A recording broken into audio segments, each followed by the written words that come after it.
I work for an engine company. You can tell because I brought my own water. My name's Jeffrey Dana. I'm going to talk to you about managing change in the fire service. Today, you're going to be exposed to a lot of different concepts, a lot of different products, and just a whole bunch of different things that no one of us incorporates all of these things into our career. But by being here today, you're going to get exposed to them. You can go back to your fire service, wherever it is, and you can make them part of your world. 40 seconds. Hey, that's fantastic. Doesn't it look like logistics threw up on the stage here? I know the guy that drove over this ladder, Dave Phillips. I was in training, and we were on the tower, and I'm probably pretty sure it's that ladder, and he's driving through training and waving up at us and just drove right over it. And he owes me 4 hours, so if anyone sees him, tell him, you still owe Jeff Dana 4 hours. So, the fire service is characterized by 100 years of tradition, unimpeded by progress. And you've probably heard that before. You probably either got it on a t-shirt, have it on a coffee mug, or it's hanging on the wall in your fire department. The first time I saw that, I thought, hey, that's kind of cute, that's kind of funny. Second time I saw it, I started thinking about it, and the third time I saw it, it's like, that's not true. There are changes in the fire service, and there are changes for the better. We're actually making improvements. Now, yes, it has probably taken 100 years for them to come down the pike for some of them, but some of them are coming at you today, and you're going to see different vendors come up here and show you products that you haven't seen before. You're going to see people talking about concepts that you haven't heard before, and each one of these things is going to occur and cause a change in your career. So what I'm going to talk about real quick off the bat is the 3-box method for managing change in a corporation. And the fire department, as we see it, is our corporation. That's where we work, that's where we do business.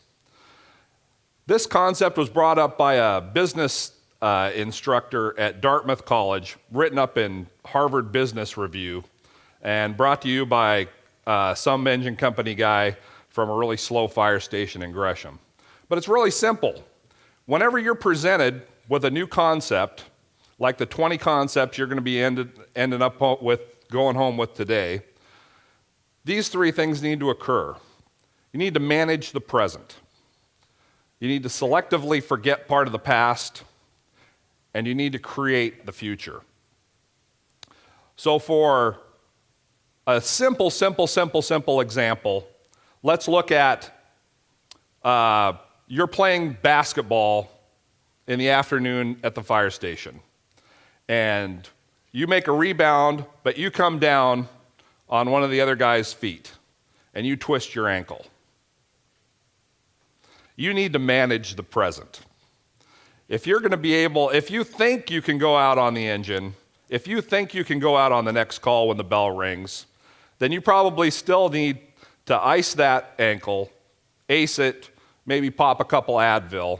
And if you can't, you need to make the decision right now to call the BC and say, hey, I kind of turned an ankle, I'm going to need to go home, going to need cover. Managing the present. Selectively forgetting the past. Now, for all the athletes I'm looking at here in the room, our pasts were probably a lot better than our future as far as athletic endeavors. So we need to forget about trying to dunk. We need to forget about trying to be on the first team. We just want to make the team. But we still need to be active, and we still need to create our future. So that's a very simple concept, very simple way of looking at managing change in the fire service. Now, the changes that come at us are very different. They could be policies, they could be procedures, they could be you getting a promotion. They could be someone getting a promotion that you wanted. That's a big change. The biggest change in the fire service in the past 21 years was me getting hired. And I think we all feel the same way about that. Not that you care that I got hired, but we all feel that us getting hired in the fire service was a pretty big change. So, yeah, it impacted somebody's life. somebody either had to retire or leave on a disability or possibly worse to free up a spot for us to get into the fire service. And that was a change to that engine company when you came on the scene. Now you're there. Many of you have been there longer than me. Some of you I see out there have been there for a short time, but you recognize that you're part of this culture. And this culture, although it has 100 years of tradition, it has things like axes that were wood, now are fiberglass. Some are becoming, as you'll see today, are being made out of space-age metals and other products. We have foam extinguishers that were commonplace on every fire engine. Now I have a ProPack that blows foam. We have foam eductors that are built into the pumps of our engines.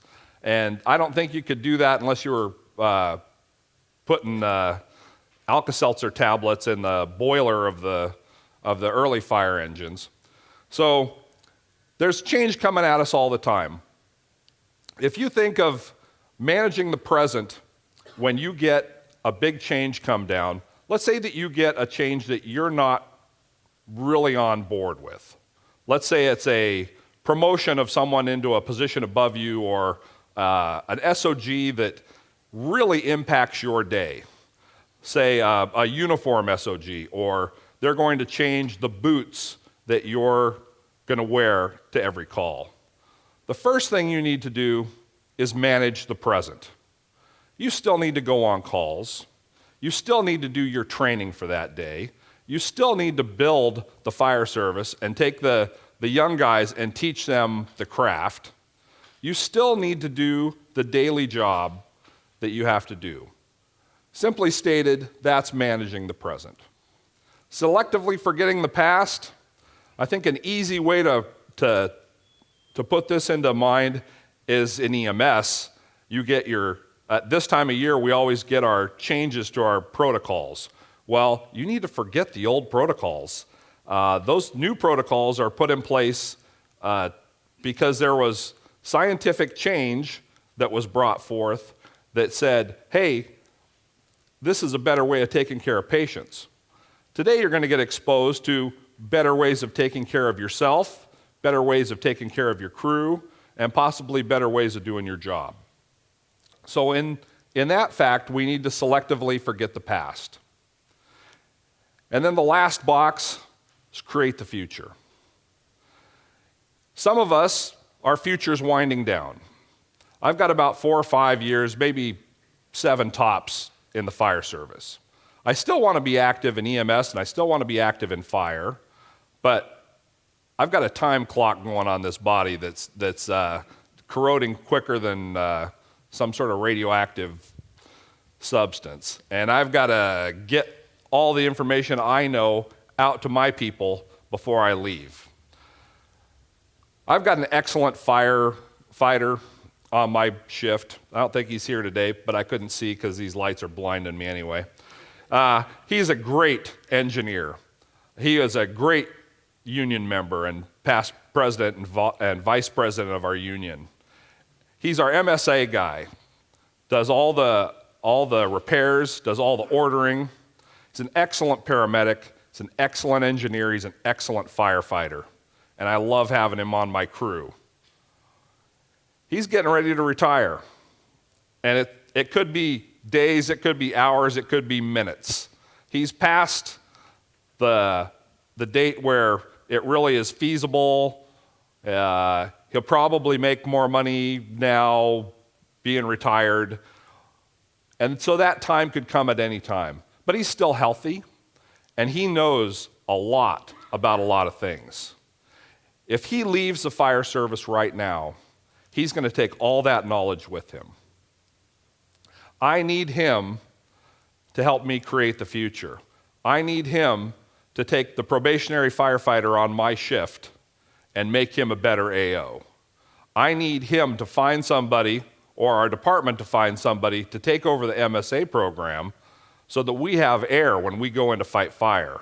And we continue to have air whether we keep the same system or change to a new system. I need him to help me create the future. So this isn't just a personal little group. It's a concept that you can use in your fire station. You can use it in your department. You can use it in your county or your state. It's just a simple 3-box method for accepting change. Now, I didn't come up with this concept. I'm not that smart. Someone from Dartmouth, they came up with it and had it published a couple years ago. I just heard about it a couple weeks ago, and it made sense to me. Managing the present. Now, as we have these things come in at us, there's never just one of these things. There's always seems to come in threes, right? So you may come down with a new boss, a new policy for uniforms, and a new piece of equipment on your engine. This ran into me a couple months ago. Beautiful sunny day, just sunset. The sun's glistening off Johnson Creek, which is now a flowing mud hole because of all this rain. But beautiful sunset, and the police call us to assist them. And police assists are always interesting because, well, the police are involved, and the characters that they work with always make for an eventful afternoon. So this person has taken his last swim in Johnson Creek, and they're calling us to get him out of the creek. So obviously, we go down there. We're going to answer every call that comes in. We get off the rig. We assess the situation. We have a little floater in the eddy of the river, and we need to get him out of there. Well, it's not very deep, and it's not very wide. And in my mind, I need a pike pole, and I will reach out and grab that guy and pull him across the river, and we'll slide him up on a backboard or something until we can get him up somewhere that the ME can put him in a body bag. Well, change has occurred in my fire station. I have a brand new engine this year. We bought 3 brand new engines, and the place that I work at needed 6 and bought 3. Do you work somewhere like that? Needed 6, bought 3. Well, we ended up with one of them, and our fire engine was spec'd out by 3 truckies. So, as you can tell, some of the stuff that an engineer or a firefighter on an engine would have liked didn't end up on my fire engine. I don't have a pike pole on my fire engine. Now, for me, that's a big change, because for the past 21 and a half years, I've put down the ladder rack or gone and climbed up on the back of the rig and pulled a pike pole out and fished all these guys out of the river that I needed to. That wasn't available to me. We now have a New York hook, which I have come to love. And if you haven't got a New York hook, go to YouTube. There's tons of videos on it. And I think you may make the change too. But that was a change that I didn't see coming. And it blindsided me. I'm like, why didn't they call me? Why didn't they get my input? Well, not everybody needs my input. Now, I'm giving it to you today for free. You guys are just a bargain, okay? But I'm serious. Not every decision in the fire service is going to come and get your input.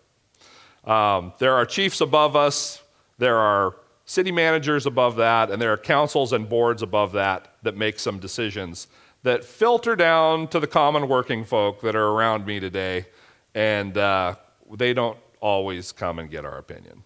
Now, this change on my fire engine was actually one for the better, and it worked out for me because I really like the New York hook. But at that time, I had to manage the present. The tool that I wanted wasn't there. The thing that I was counting on wasn't there. And so at that point, I still needed to complete that call. I needed to manage the present. So the second step, once you've managed the present, you need to selectively forget the past. Taking that step of the New York hook one step further, we're not getting that pike pole back. The pike pole is going to end up somewhere, well, I don't got one even here. You can't even get a pike pole these days. All the pike poles in America have been taken by Martians or something. So selectively forget the past. The things that you're going to do with that pike pole, you're going to need to either find a new tool to use to get that job accomplished, or you're going to have to adapt and overcome. So selectively forgetting the past. Now, again, I was told not to use a lot of EMS references because this is a fire talk, but standing orders. You need to forget what they did last year, and you need to start doing what they do this year. Some of the things you hear today are things that you're going to forget your past, and you're going to say, oh, I want to do that. I want to use that tool, or I want to bring that concept to my fire service. Selectively forgetting the past is part of it, because you can't continue to do the things that we did in the past and expect a new result with a different tool. And then finally, the last part is creating the future. This is really important because the fire service was here before I got hired. It's going to be here a long time after I'm gone. The fire service is here now, and we're in it, and that's part of our managing the present, but we need to create the future. We need to take the training that we've had, whether it was on tools that we don't have anymore, at least the concepts, and send them on with our new firefighters. We need to train them. We need to educate them. We need to bring them to events like this, and we need to be on the drill ground practicing our craft. That's creating the future. And that's the end.